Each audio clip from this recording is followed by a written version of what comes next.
بسم اللہ الرحمن الرحیم۔ السلام علیکم۔ یہ تھا شاہدائیں بصیرت کا آڈیو بک سیکشن ہے۔ اس وقت آپ جو کتاب سننے کی سعادت حاصل کر رہے ہیں وہ ہے سچی کہانیاں حصہ دوم۔ اس کے لکھنے والے کا نام ہے شہید استاد مرتضیٰ مطہری۔ اس کا 7واں پارٹ ملاحظہ فرمائیے۔ رستم کے دربار میں رستم فروخزاد عظیم لشکر اور مکمل ساز و سامان کے ساتھ مسلمانوں کی سرکوبی کے لیے، جنہوں نے پہلے ایرانیوں کو بہت سخت شکست دی تھی، قادسیہ میں وارد ہوا۔ مسلمان سعد وقاص کی قیادت میں قادسیہ تک پیش قدمی کر چکے تھے۔ سعد وقاص نے ایک دستہ جس کی قیادت زہرہ ابن عبداللہ کو دی تھی، مقدمۃ الجیش کے طور پر آگے چلنے کے لیے مرتب کیا۔ رستم نے قادسیہ میں ایک شب بسر کی۔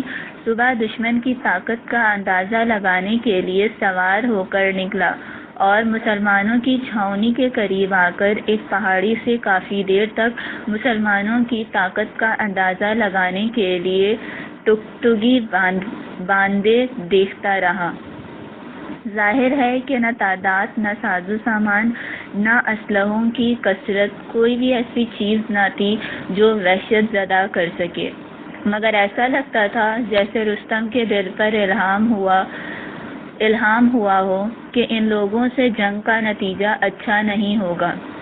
رستم نے اسی شب زہرہ بن عبداللہ کو اپنے پاس بلایا اور صلح کی پیشکش کی، لیکن اس صورت میں کہ کچھ روپے لے لیں اور واپس چلے جائیں۔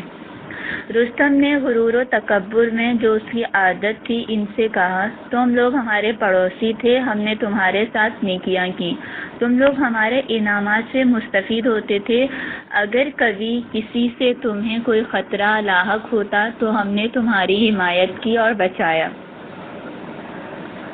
اس بات کی تاریخ گواہ ہے۔ رستم کی بات جب یہاں پہنچی تو زہرہ نے جواب دیا، تو نے ماضی کی جو باتیں بیان کی وہ سب صحیح، لیکن تجھے یہ حقیقت سمجھنی چاہیے کہ جو کل تھا وہ آج نہیں ہے۔ ہم ویسے نہیں رہ گئے ہیں کہ مادیات اور دنیا کی تما میں رہیں۔ ہمارا مقصد اب دنیا نہیں آخرت ہے۔ ہم پہلے ویسے ہی تھے جیسا کہ تو نے کہا، لیکن اس وقت جب خدا نے اپنے پیغمبر کو ہمارے درمیان مبعوث کیا، اس نے ہمیں خدائے یکتا کی طرف دعوت دی اور ہم نے اس کے دین کو قبول کیا۔ خدا نے اپنے پیغمبر کی طرف وحی فرمائی کہ اگر تیرے پیروں اس پر ثابت قدم رہے جو ہم نے تم پر وحی کی ہے تو ہم انہیں تمام اقوام و مذاہب پر تسلط بخشیں گے۔ جو اس دین سے متمسک ہوگا عزت پائے گا اور جو اس کی مخالفت کرے گا ذلیل و رسوا ہوگا۔ رستم نے کہا، ممکن ہے اپنے دین کے بارے میں کچھ وضاحت کریں؟ اس دین کی بنیاد 2 چیزیں ہیں، خدا کی وحدانیت اور محمد کی رسالت کی گواہی، اور یہ کہ جو کچھ محمد نے کہا وہ خدا کی طرف سے ہے۔ اس میں تو کوئی حرج نہیں، اچھی بات ہے، اور کیا؟ اپنے جیسے انسانوں کی بندگی سے بندگان خدا کو آزاد کرنا، یہ بھی اچھی بات ہے، اور کیا؟ تمام انسان ایک ماں باپ سے پیدا ہوئے ہیں، سب فرزند آدم و حوا ہیں، اس بنا پر سب ایک دوسرے کے بہن بھائی ہیں، یہ بھی بہت اچھی بات ہے۔ اگر ہم ان چیزوں کو قبول کر لیں تو کیا تم واپس چلے جاؤ گے؟ ہاں، خدا کی قسم ہم دوبارہ تمہاری سرزمین پر قدم نہ رکھیں گے۔ علاوہ تجارت اور دوسرے ایسے ہی کاموں کے لیے ہم نے جو کچھ کہا، اس کے علاوہ ہمارا کوئی مقصد نہیں ہے۔ صحیح کہتے ہو، لیکن ایک رکاوٹ ہے۔ ارد شیر کے زمانے سے ہم ایرانیوں کے یہاں ایک رسم چلی آ رہی ہے جو تمہارے دین سے میل نہیں کھاتی۔ اس زمانے سے یہ رسم رائج ہے کہ پست طبقے جیسے کاشتکار اور مزدور، انہیں اس بات کا حق نہیں ہے کہ اپنے کام کو چھوڑ کر کوئی دوسرا کام کر سکیں۔ اگر پست طبقے یا ان کی اولاد کو اس بات کا حق دے دیا جائے کہ وہ اپنے کام کو تبدیل کر کے طبقے میں تغیر کر لیں اور اشراف کی صف میں آ جائیں تو وہ اپنا پیر پھیلاتے جائیں گے اور طبقات عالیہ اور شرفا کے ساتھ رکاوٹ اور مقابلے کے لیے اٹھیں گے۔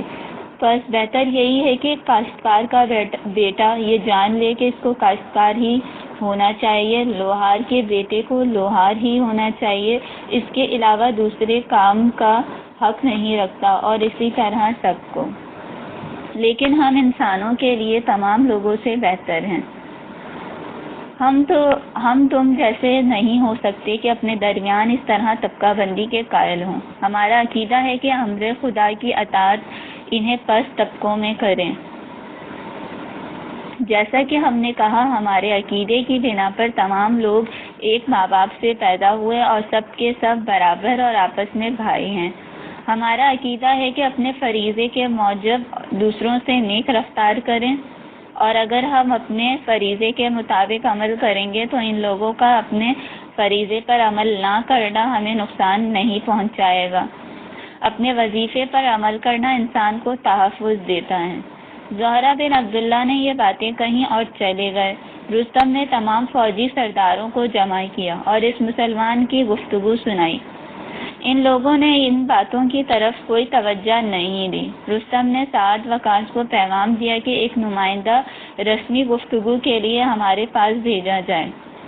سعد وقاص نے چاہا اس کام کے لیے ایک وفد کو مامور کر لے، لیکن ربیع بن عامر جو وہاں حاضر تھے انہوں نے اس میں مصلحت نہیں سمجھی اور کہا، ایرانیوں کی مخصوص تہذیب ہے، اگر نمائندگی کے لیے ان کی طرف کوئی جماعت روانہ کی گئی تو وہ اسے اپنی اہمیت کی دلیل قرار دیں گے اور یہ سمجھیں گے کہ ہم انہیں کچھ زیادہ ہی اہمیت دیتے ہیں۔ جو ایک جماعت بھیجی ہے صرف ایک آدمی بھیج دیں کافی ہے۔ اس کام کے لیے خود ربیع کا انتخاب ہوا۔ ادھر رستم کو خبر دی گئی کہ سعد وقاص کا نمائندہ آیا ہے۔ مسلمانوں کے نمائندے سے ملنے کا انداز کیا ہونا چاہیے؟ اس سلسلے میں رستم نے اپنے مشیروں سے مشورہ کیا۔ تمام لوگوں نے متفقہ رائے دی کہ بے اعتنائی برتنی چاہیے اور ظاہر کرنا چاہیے کہ ہم تمہاری کوئی پرواہ نہیں کرتے، تم ہمارے سامنے حقیر ہو۔ رستم نے چاہا کہ ایرانی شوکت و جلال مسلمانوں کو دکھائے، اس لیے اس کے حکم پر تخت زری بچھایا جائے اور وہ اس پر بیٹھا۔ بہترین فرش بچھائے گئے اور ایسے تکیے رکھے گئے جس پر سونے کا کام تھا۔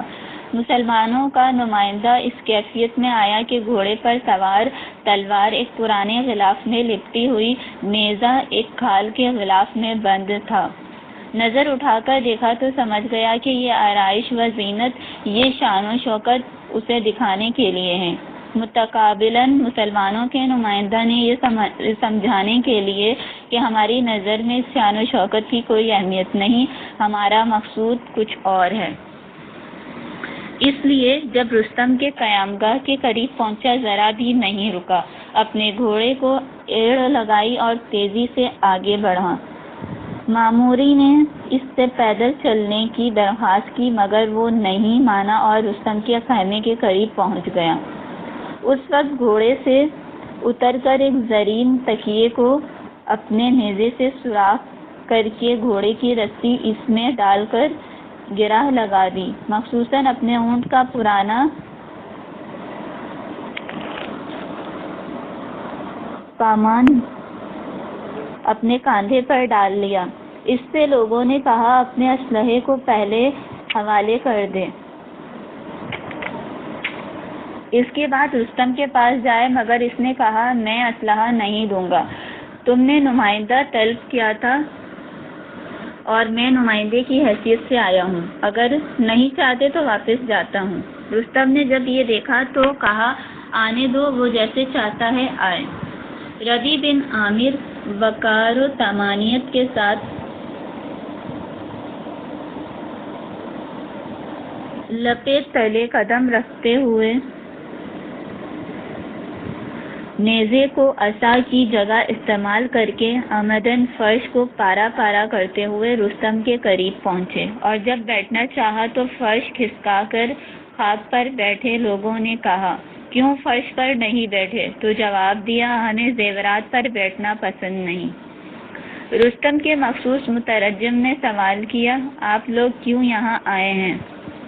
خدا نے ہمیں بھیجا ہے اور معمور کیا ہے کہ اس کے بندوں کو سختی اور بدبختی سے رہائی دیں، اور وہ لوگ جو ظلم و ستم کا شکار ہیں انہیں نجات دے کر عدل اسلامی کے سائے میں لے آئیں، اور ہم دین خدا کو جو ان بنیادوں پر ہے تمام اقوام و مذاہب کے سامنے پیش کریں گے۔ اگر قبول کر لیا تو اس دین کے سائے میں خوش و خرم رہ کر سعادت مندانہ زندگی گزاریں گے اور ہمیں ان سے کوئی سروکار نہ ہوگا، اور اگر قبول نہ کیا تو ہم ان سے جنگ کریں گے۔ اس وقت یا ہم قتل ہو کر بہشت میں جائیں گے یا دشمن پر غالب آئیں گے۔ بہت خوب، تمہاری بات سمجھ میں آ گئی۔ ہمیں کچھ مہلت دے سکتے ہو کہ ہم غور و فکر کر سکیں کہ ہمیں کیا کرنا چاہیے؟ اس میں کیا حرج ہے؟ کتنے دنوں کی مہلت چاہیے؟ 1 دن یا 2 دن؟ 1-2 دن کافی نہیں ہے۔ ہمیں اپنے بزرگوں اور رؤسا کو خط لکھنے ہیں اور وہ مدتوں آپس میں مشورہ کریں گے تاکہ کسی نتیجے تک پہنچا جا سکے۔ ربی میں ان لوگوں کا مقصد سمجھ گئے تھے کہ وقت ٹالنا چاہتے ہیں۔ کہا، ہمارے پیغمبر کی سنت اور رہبروں کے عمل کے مطابق ایسے مواقع پر 3 روز سے زیادہ تاخیر کرنا جائز نہیں۔ میں 3 دن کی مہلت دیتا ہوں کہ ان 3 چیزوں میں سے ایک کا انتخاب کرو، یا اسلام لے آؤ، اس صورت میں ہم جس راستے سے آئے ہیں وہیں سے واپس لوٹیں گے۔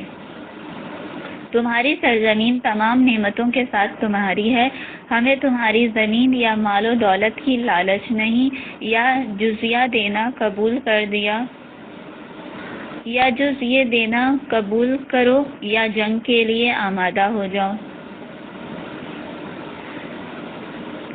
معلوم ہوتا ہے کہ تم ہی سپہ سالار ہو جو ہم سے اقرار لے رہے ہو۔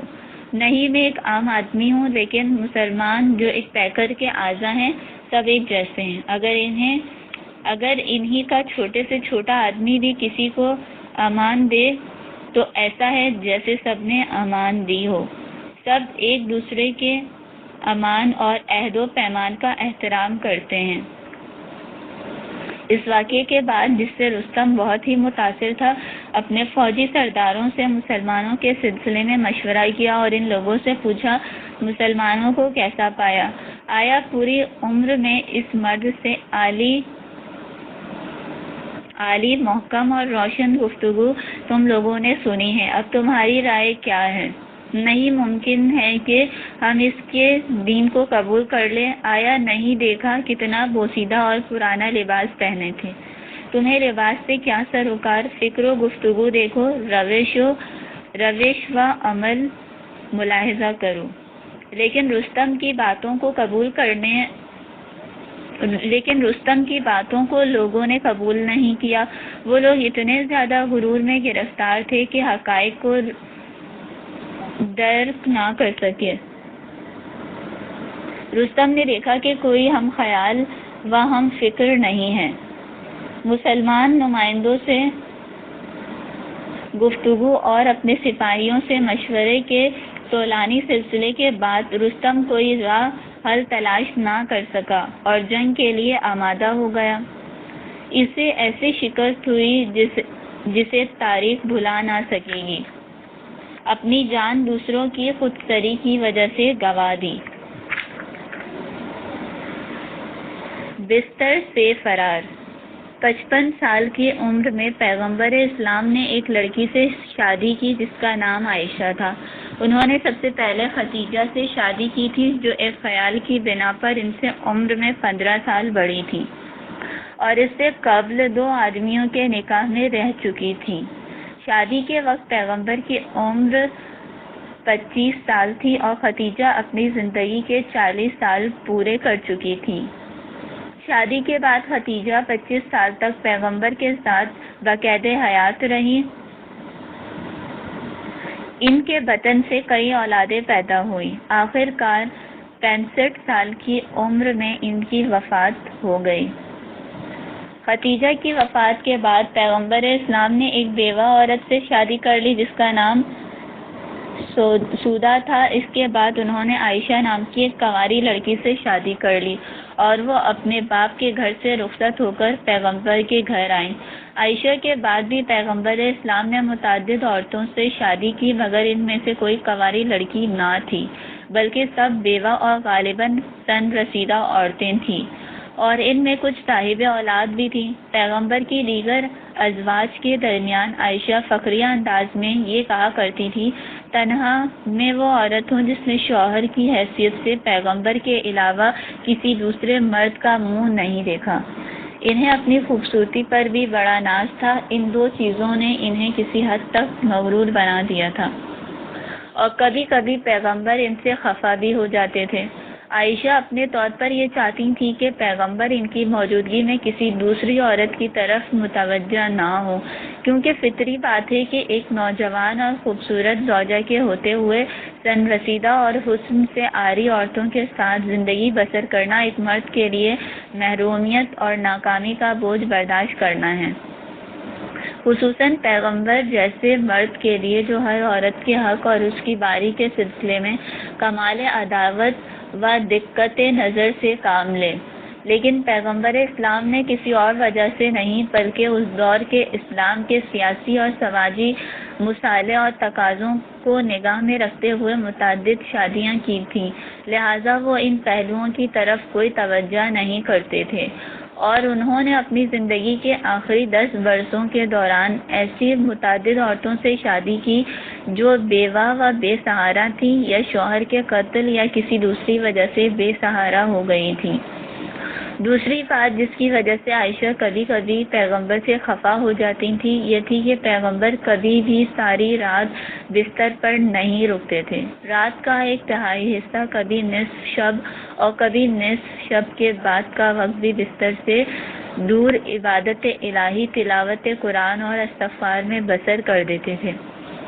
ایک رات عائشہ کی باری تھی۔ پیغمبر نے عبا، قبا اور نالین اتار کر اپنے پیروں کے نیچے رکھے اور بستر پر تشریف لے گئے۔ تھوڑی دیر بعد یہ سمجھتے ہوئے کہ عائشہ سو گئی، وہ بستر سے اٹھے، جوتیاں پہنی اور دروازہ کھولا، پھر خاموشی سے دروازہ بند کیا اور باہر چلے گئے۔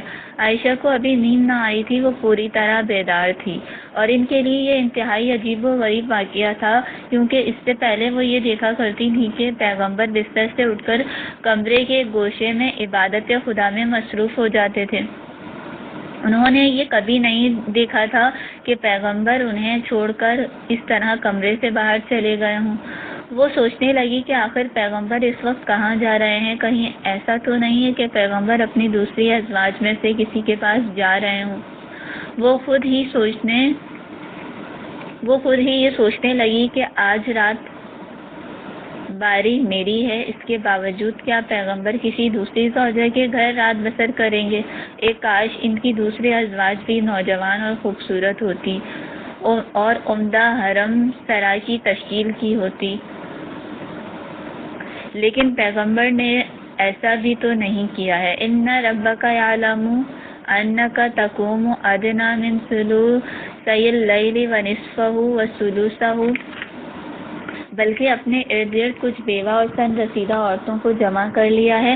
آخر معاملہ کیا ہے؟ کچھ تو معلوم ہو کہ اتنی رات گئے پیغمبر بستر سے اٹھ کر کہاں جا رہے ہیں۔ عائشہ نے چادر اپنے بدن پر ڈال دی اور سائے کی طرح پیغمبر کے پیچھے چل پڑی۔ انہوں نے دیکھا کہ پیغمبر گھر سے نکل کر سیدھے بقیع کی طرف جا رہے ہیں۔ پیغمبر کے حکم سے لوگوں نے بقیع کو قبرستان بنا لیا تھا۔ وہاں پہنچ کر وہ ایک کنارے پر کھڑے ہو گئے۔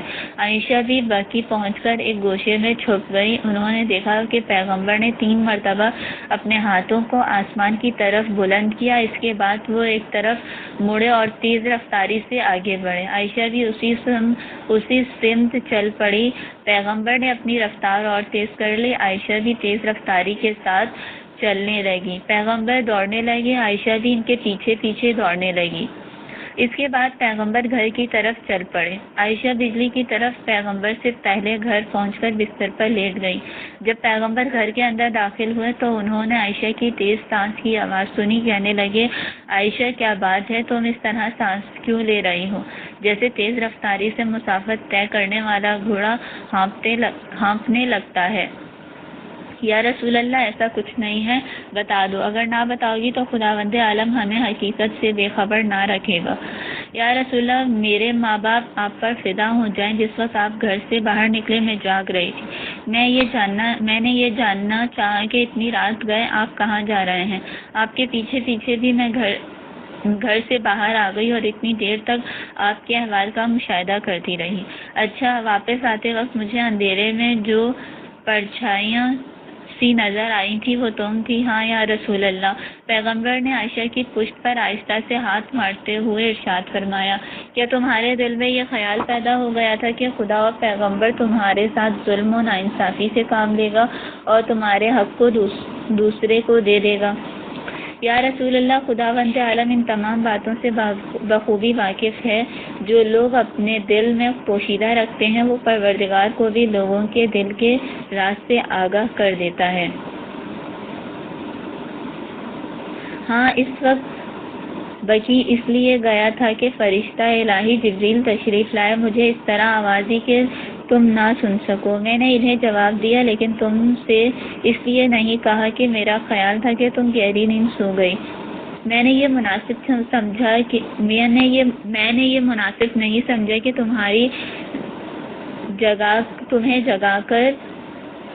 تمہیں جگا کر یہ بتاؤں کہ مجھے وحی الہی سننے کے لیے تنہا ہونا چاہیے۔ اس کے علاوہ میں نے یہ سوچا کہ کہیں تم ڈر نہ جاؤ، اس لیے میں اپنے کمرے سے آہستہ آہستہ باہر چلا گیا۔ خدا کے فرشتے نے مجھ سے کہا، بقی جاؤ اور وہاں پر دفن لوگوں کی مغفرت کے لیے دعا کرو۔ یا رسول اللہ اگر میں مردوں کی مغفرت کے لیے دعا کرنا چاہوں تو کیا کہوں؟ کہوں السلام علی اہل الدیار من المؤمنین والمسلمین ویرحم اللہ المتقدمین منا والمستاخرین فإن انشاء اللہ للأحقون۔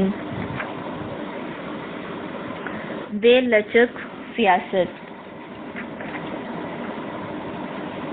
خلیفہ سوم کے قتل کے بعد رونما ہونے والے انقلابی ماحول کے نتیجے میں عہدہ خلافت کے لیے حضرت علی علیہ السلام کے علاوہ کسی دوسرے شخص کا نام پیش نہ ہو سکا۔ لوگ گروہ در گروہ آئے اور علی علیہ السلام ابن ابی طالب کے ہاتھوں پر بیعت لی اور علی ابن ابی طالب کے ہاتھوں پر بیعت کر لی۔ دوسرے دن حضرت علی علیہ السلام منبر پر تشریف لے گئے۔ خدا کی حمد و ثنا اور پیغمبر عظیم الشان پر درود و سلام کے بعد انہوں نے واعظ بیان کرتے ہوئے لوگوں سے فرمایا، اے لوگوں، پیغمبر اسلام کی وفات کے بعد لوگوں نے ابو بکر کو خلیفہ منتخب کر لیا۔ اس کے بعد ابو بکر نے عمر کو اپنا جانشین مقرر کر دیا۔ عمر نے خلافت کا عہدہ سپرد کرنے کے لیے ایک شورا مقرر کر دی۔ شورا کے فیصلے کے مطابق عثمان خلیفہ ہو گئے۔ تم لوگ عثمان کے کام سے ناراض ہوئے، آخر کار ان کے گھر کا محاصرہ کر لیا گیا اور بعد میں انہیں قتل کر دیا گیا۔ اس کے بعد تم لوگ میری طرف متوجہ ہوئے اور اپنی خوشی سے میری بیعت قبول کر لی۔ میں تم میں سے اور تمہیں لوگوں جیسا ایک انسان ہوں، میں تم میں سے اور تم ہی لوگوں جیسا ایک انسان ہوں۔ جو چیز تمہارے لیے ہے وہی میرے لیے بھی ہے، تمہاری اور میری ذمہ داری ایک ہی جیسی ہے۔ خداوند عالم نے تمہارے اور اہل قبلہ کے درمیان یہ دروازہ کھول دیا ہے، فتنہ تاریک رات کی طرح سامنے کھڑا ہوا ہے۔ خلافت کا بوجھ وہی شخص اپنے کندھوں پر اٹھا سکتا ہے جو طاقتور بھی ہو اور صابر بھی ہو اور صاحب بصیرت بھی ہو اور عقل مند بھی۔ میری روش یہ ہے کہ میں تم لوگوں کو پیغمبر کی روش و سیرت کی طرف واپس لے آؤں۔ میں جس چیز کا وعدہ کرتا ہوں اسے پوری طرح وفا کروں گا، لیکن شرط یہ ہے کہ تم لوگ بھی استقامت اور ثابت قدمی سے کام لیتے رہو۔ البتہ اس سلسلے میں ہم لوگوں کو پروردگار سے مدد و توفیق طلب کرتے رہنا چاہیے۔ آپ لوگوں کے سامنے میں اس بات کی وضاحت کر دینا چاہتا ہوں کہ پیغمبر کے لیے ان کی وفات کے بعد بھی میں بالکل ویسا ہی ہوں جیسا کہ ان کی زندگی میں تھا۔ تم لوگ اصول و قوانین کے مطابق زندگی بسر کرتے ہوئے اطاعت و بندگی کی حفاظت کرتے رہو۔ میں جو کچھ کہتا ہوں اس پر عمل کرو. اگر تمہیں عجیب اور ناقابل قبول چیز نظر آئے تو اس کی نفی و تردید میں جلدی نہ کرو. میں ایسا کوئی کام نہیں کرتا ہوں جو میری ذمہ داری میں شامل نہ ہو، اور ایسا کوئی قدم نہیں اٹھاتا جس کے لیے بارگاہ خداوندی میں کوئی معقول عذر نہ پیش کر سکوں. خداوند عالم ہم سبھی لوگوں کو دیکھ رہا ہے اور ہمارے جملہ امور اس کے احاطے کے اندر ہیں. عہدہ خلافت سے میری کوئی دلچسپی نہیں ہے، کیونکہ میں نے پیغمبر کی زبان سے یہ کلمات سنے ہیں: میرے بعد جو شخص امت کے معاملات کی باغ دوڑ اپنے ہاتھوں میں لے گا اسے قیامت کے دن صراط کے پل پر روک دیا جائے گا. اس کے بعد فرشتے اس کا نامہ اعمال پیش کریں گے. اگر اس نے عدل و انصاف سے کام لیا ہو تو پروردگار اس شخص کی عدالت کی وجہ سے اسے نجات عطا کر دے گا، اور اگر وہ ظالم و ستمگر ہوا تو پل صراط کی جنبش ہوگی اور وہ شخص جہنم میں گر جائے گا. لیکن جب تم لوگوں نے اتفاق رائے سے مجھے خلیفہ منتخب کر لیا تو میرے انکار اور بہانے کی کوئی گنجائش باقی نہ رہ گئی ہے. اس کے بعد انہوں نے ممبر کے دائیں اور بائیں طرف بیٹھے ہوئے لوگوں پر نگاہ دوڑائی، پھر اپنا سلسلہ کلام جاری رکھتے ہوئے ارشاد فرمایا: اے لوگوں، میں اب یہ اعلان کرتا ہوں کہ جن لوگوں نے عوام کی جیب اور بیت المال سے اپنی جیب گرم کر لی ہے، بڑی بڑی جائیداد بنا لی ہے، نہریں جاری کر رہی ہیں، عمدہ قسم کے گھوڑوں پر سواری کرتے ہیں، نازک بدن اور خوبصورت کنیزیں خرید رکھی ہیں اور دنیاوی لذتوں میں اپنے آپ کو غرق کر رکھا ہے، میں کل ہی سے ان کی اس راہ میں رکاوٹ پیدا کرنا شروع کر دوں گا. ان لوگوں نے جو چیزیں ناجائز طریقے سے حاصل کی ہیں انہیں میں ان سے واپس لے لوں گا اور ان لوگوں کے پاس اتنا ہی چھوڑ دوں گا جو ان کا جائز حق ہے. بہت ممکن ہے کہ کل یہ لوگ کہنے لگیں گے کہ علی ابن ابی طالب علیہ السلام نے ہمیں دھوکے میں رکھا. اس لیے آج صاف لفظوں میں یہ اعلان کیے دیتا ہوں کہ میں تمام مراعات ختم کر دوں گا، یہاں تک کہ پیغمبر کی مصاحبت اور معزین اسلام کی خدمت کرنے والوں کو بھی خصوصی مراعات اور کسی قسم کا کوئی امتیاز حاصل نہ ہوگا. دور ماضی میں جن لوگوں نے پیغمبر کو مصاحبت کا شرف حاصل تھا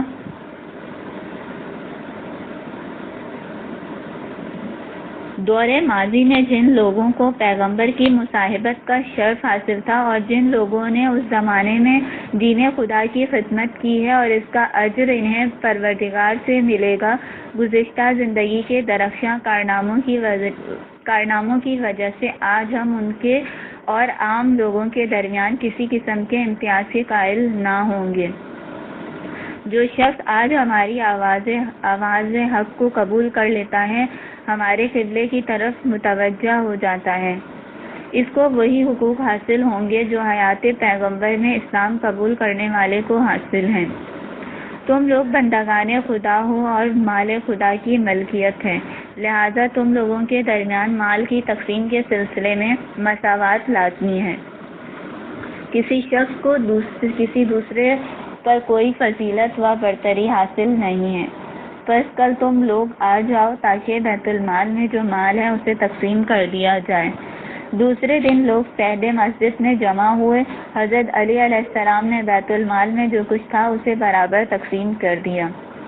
ہر شخص کے حصے میں 3 دینار آئے. ہر ایک شخص کہنے لگا: یا علی، تم مجھے 3 دینار دے رہے ہو، فلاں آدمی کو بھی جو کل تک میرا غلام تھا تم نے 3 دینار دیے. علی نے جواب دیا: میں نے جو کچھ کیا ہے وہ بالکل ٹھیک ہے. طلحہ و زبیر و عبداللہ بن عمر و سعید بن عاص اور مروان بن حکم جیسے لوگوں نے جنہیں برسوں سے امتیاز اور خصوصی مراعات کی عادت پڑ چکی تھی اپنا حصہ لینے سے انکار کر دیا اور مسجد سے باہر نکل گئے. دوسرے دن لوگ مسجد میں جمع ہوئے. یہ لوگ بھی مسجد میں آئے لیکن تمام لوگوں سے الگ ایک گوشے میں بیٹھ گئے اور آپس میں بحث و مباحثہ کرنے لگے. تھوڑی دیر بعد ان لوگوں نے ولید بن عقبہ کو اپنا نمائندہ بنا کر حضرت علی علیہ السلام کے پاس بھیجا.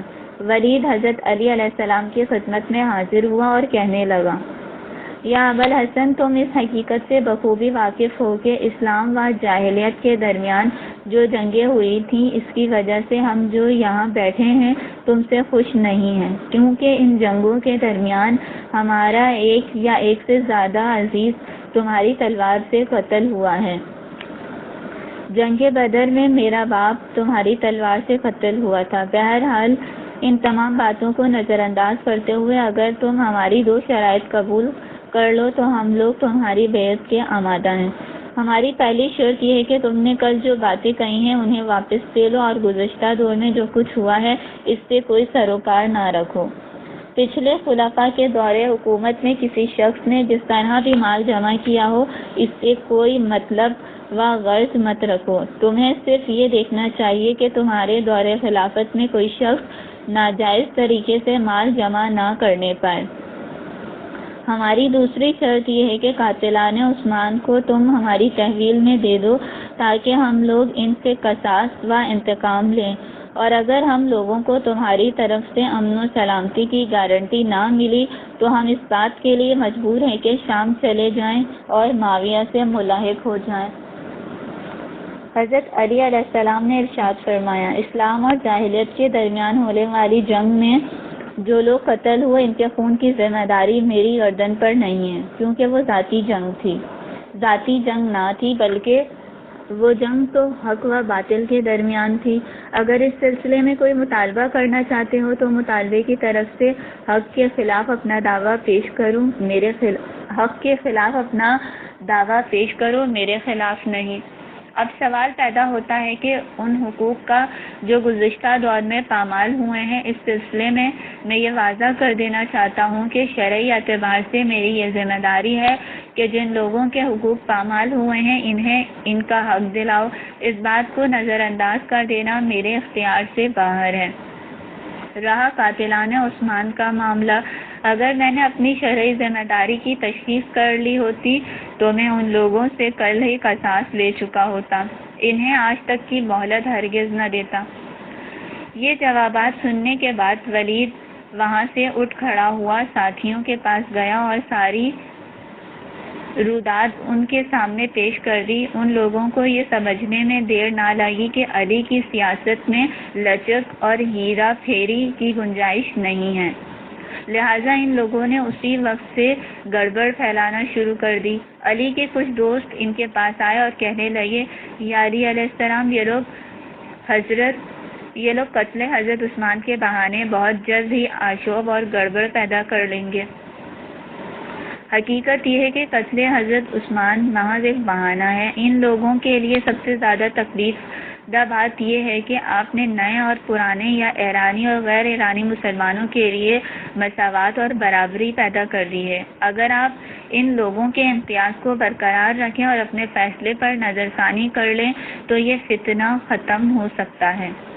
چونکہ یہ ممکن تھا کہ علی کے اکثر دوستوں میں یہ اعتراض پیدا ہو جائے کہ آخر مساوات کی پیروی کے سلسلے میں اتنا اصرار کیوں کیا جا رہا ہے، لہٰذا دوسرے دن حضرت علی علیہ السلام نے اپنی گردن میں تلوار لٹکائی۔